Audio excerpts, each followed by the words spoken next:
മണ്ഡലം ചുറ്റി മകളകൾ കുട്ടനാട് മണ്ഡലത്തിലെ ചെമ്പക്കുളത്തെത്തി. ഓട്ടോറിക്ഷാ തൊഴിലാളികളുടെ തെരഞ്ഞെടുപ്പ് പ്രതീക്ഷകൾ എന്തൊക്കെയാണെന്ന് പരിശോധിച്ചു. പ്രവിത ലക്ഷ്മിയും അമൃത പടിക്കാലും ചേരുന്നു. അപ്പോൾ മണ്ഡലം ചുറ്റി മഹിളകൾ ഇതാ കുട്ടനാട് മണ്ഡലത്തിൽ തുടർന്നുകൊണ്ടിരിക്കുകയാണ്. നമ്മളിപ്പോൾ ചെമ്പക്കുളത്താണുള്ളത്. അവിടെ കുറെ ഓട്ടോ ചേട്ടന്മാർ ഇരിക്കുന്നുണ്ട്. അപ്പോൾ നമുക്ക് ചോദിക്കാം അവരുടെ തെരഞ്ഞെടുപ്പ് പ്രതീക്ഷകൾ എന്തൊക്കെയാണ്, ചർച്ചകൾ എന്തൊക്കെയാണ് നടക്കുന്നത് എന്നുള്ളത്. ഓക്കെ, നമസ്കാരം ചേട്ടന്മാരെ.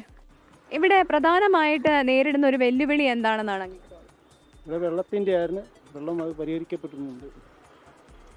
നിങ്ങളുടെയൊക്കെ വീടുകളിൽ വെള്ളം എത്തുന്നുണ്ട്. മഴ വന്നു കഴിയുമ്പോഴുള്ള പ്രശ്നങ്ങളുണ്ടല്ലോ. പ്രത്യേകിച്ച് കുട്ടനാടിനെ സംബന്ധിച്ച് ഏറ്റവും പ്രധാനപ്പെട്ട ഒരു വെല്ലുവിളി എന്ന് പറയുന്നത് മഴ പെയ്ത് കഴിയുമ്പോൾ ഉണ്ടാകുന്ന വെള്ളക്കെട്ടൊക്കെയാണ്.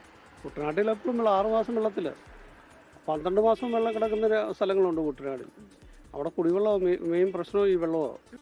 അപ്പോൾ MLA ആയിട്ട് ഞങ്ങളിപ്പോൾ സംസാരിച്ചിരുന്നു. അപ്പോൾ പറഞ്ഞത് എല്ലാ തരത്തിലുള്ള വികസന പ്രവർത്തനങ്ങൾ ഇതിനോടകം തന്നെ നടത്തുന്നുണ്ട്. മാത്രമല്ല കുടിവെള്ള പദ്ധതി അതിപ്പോൾ അവസാന ഘട്ടത്തിലേക്ക് എത്തി നിൽക്കുകയാണെന്നാണ്. MLA ഞങ്ങൾ കാണുന്നത് തന്നെ ഇപ്പോൾ ഇലക്ഷൻ വന്നു കഴിഞ്ഞപ്പോഴാണ്. ഇലക്ഷൻ ഇതായി കഴിഞ്ഞപ്പോഴാണ് MLA കാണുന്നത്. അല്ല, MLA എന്ന് പറയുന്ന ഒരു വ്യക്തിയെ ഞങ്ങൾ കണ്ടിട്ടില്ല കുട്ടനാട്ടിൽ. ഒരു ഭരണമാറ്റം ആഗ്രഹിക്കുന്നുണ്ടോ? കേരളത്തിൽ കമ്മ്യൂണിസ്റ്റുകാരൻ തന്നെ ഭരിക്കണം എന്ന് എൻ്റെ ആഗ്രഹം. എന്താ കാര്യം? അത്ര വികസനം നടപ്പാക്കുന്നുണ്ടെന്നുള്ളതാണ്. കുഴപ്പങ്ങളൊന്നും അവരുടെ ഭരണം കൊണ്ടുണ്ടായിട്ടില്ല. LDFന്റെ ഭരണം കൊണ്ട് പ്രധാനപ്പെട്ട പ്രത്യേകിച്ച് ദോഷങ്ങളൊന്നും ഉണ്ടായിട്ടില്ല. അതായത് സമയമാകുമ്പോൾ മാത്രം വോട്ടിന് വേണ്ടി മാത്രമേ ഇവിടെ MLA കാണാറുള്ളൂ. പിന്നെ ഇവിടെ ഇഷ്ടംപോലെ കേസുകളുണ്ട്, പക്ഷേ ആരും ഇതൊന്നും അറ്റൻഡ് ചെയ്യുന്നില്ല. തോടാണെങ്കിൽ മുഴുവൻ പായൽ കയറി കിടക്കുക, റോഡാണെങ്കിൽ മുഴുവൻ ഇതാണ് മെറ്റിൽ ഇത് വണ്ടി ഓടാൻ മേല. പലരുടെയും ഞങ്ങൾ വഴക്കുണ്ടാക്കിയാണ് പൈസ മേടിക്കുന്നത്. ഇതൊന്നും ആരും കാണാനില്ല. MLA കണ്ടിട്ട് വേണ്ട വല്ലതും പറയാനുണ്ട്.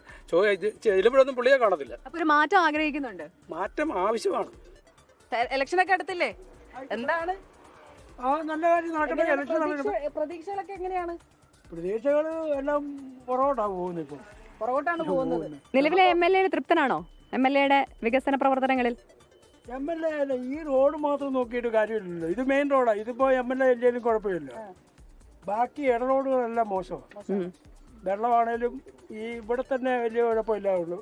പക്ഷെ ഉള്ളിലോട്ടൊക്കെ ചെന്ന് വെള്ളവും അപ്പൊ സാധാരണക്കാരുടെ പ്രശ്നങ്ങളൊക്കെ ഇപ്പോഴും അങ്ങനെ തന്നെ നിൽക്കുകയാണല്ലേ? നിലനിൽക്കുക. അപ്പോൾ അതാണ് നമുക്കിപ്പോൾ മങ്കൊമ്പിൽ നിന്ന് അറിയാൻ കഴിയുന്ന ഈ ഓട്ടോ ചേട്ടന്മാരുടെ ഒരു പ്രതികരണം എന്ന് പറയുന്നത്. ചെമ്പക്കുളത്ത് നിന്നുള്ള പ്രതികരണമാണ് നമ്മളിപ്പോൾ കേട്ടത്. അപ്പോൾ നമ്മളുടെ പര്യടനം ഇങ്ങനെ തുടരുകയാണ്. നമ്മൾ കുട്ടനാട് മണ്ഡലത്തിലൂടെയുള്ള പര്യടനത്തിലാണ് ഇപ്പോൾ. ഇനിയും ഒരുപാട് വിശേഷങ്ങളുമായി തിരിച്ചെത്താം. ലോകത്തെവിടെയായാലും ഏത് സമയത്തും 24 വാർത്തകളും ഓഗ്മെന്റഡ് റിയാലിറ്റി പാക്കേജുകളും എക്സ്പ്ലെയിനറുകളും വിശദമായി കാണാൻ ഞങ്ങളുടെ YouTube ചാനൽ നിങ്ങൾക്ക് സബ്സ്ക്രൈബ് ചെയ്യാം.